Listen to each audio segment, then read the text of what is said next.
Bonjour, je m'appelle Johanna. L'explosion a eu lieu le 4 août à 6h05 exactement. En fait, je venais d'arriver à la maison et j'ai entendu une grande explosion. Donc, je rentre à la maison et j'essaie de voir ce qui se passe. Je parle avec ma mère qui était au balcon, elle rentre à l'intérieur et puis je vais voir mon père qui était à l'intérieur. Il me dit il doit y avoir quelque chose de très fort qui s'est passé là, et puis on commence à entendre des sortes de bourdonnements, c'est comme si c'était une aviation.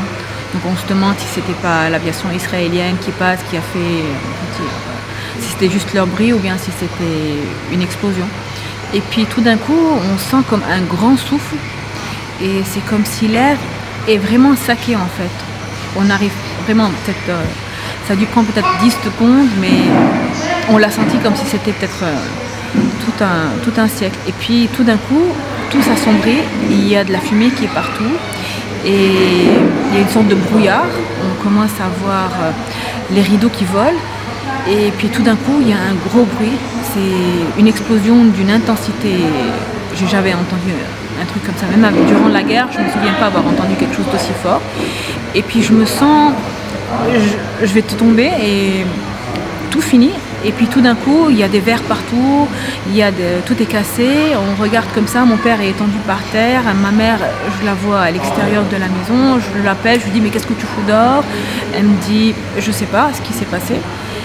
Et en fait, on comprenait même pas ce qui se passait. Pour nous, c'était une explosion dans le quartier. On pensait que c'était un convoi, quelqu'un qui passait, et sa voiture s'était fait piéger. On est sorti sur les balcons pour essayer de voir ce qui se passe. À l'extérieur, on entend les alarmes, les cris, les gens qui gueulent. On sent le souffle.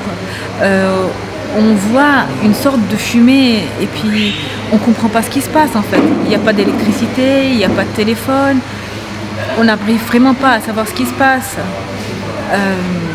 Mais on a peur en fait. On voit les gens dehors qui crient, qui se demandent ce qui se passe. Et puis les téléphones commencent à sonner, on commence à nous appeler, on nous dit bah, y a eu une explosion au port, ce sont des feux d'artifice qui ont pété. Et puis chacun a sa propre analyse. Mais pour nous, les bourdonnements, on se dit c'est sûrement quelque chose qui se passe avec l'aviation, c'est sûrement quelque chose qui a dû se passer, qui a dû foirer, c'est sûrement pas une histoire de juste de feu d'artifice qui a pété.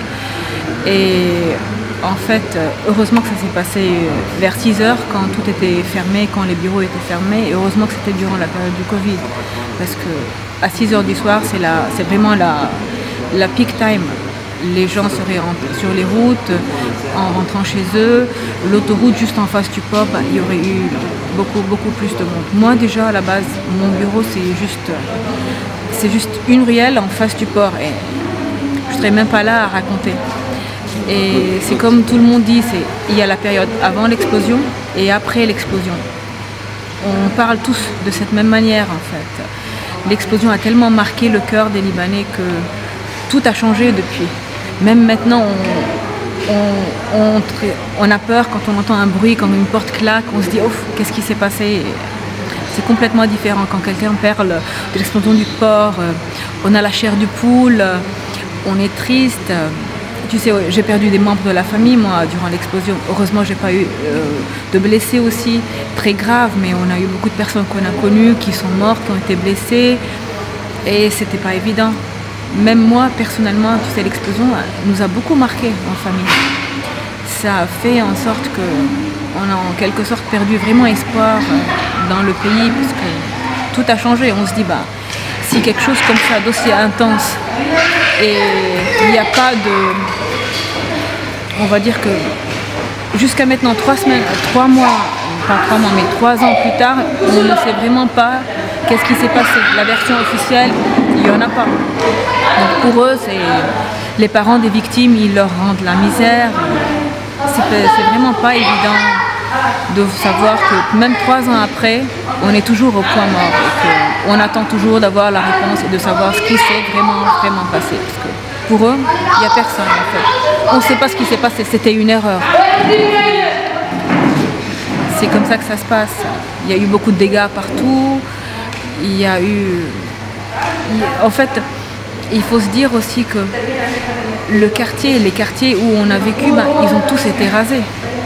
Mon bureau a été rasé, ma maison a été détruite. Le bureau de mon père a été détruit. On a vraiment très souffert à cause de ça. Et en fin de compte, on ne sait même pas ce qui s'est passé encore. J'étais aux toilettes et soudain j'ai vu des étagères qui étaient en face de moi avec des produits. J'ai vu toutes les étagères et les produits qui tremblaient. Je ne comprenais pas, c'était un tremblement de terre, ce qui se passait. Et puis ça a commencé à trembler plus fort et puis soudain j'ai senti un vide lourd, comme si l'air disparaissait. Et puis c'était assourdissant, c'était assez intense.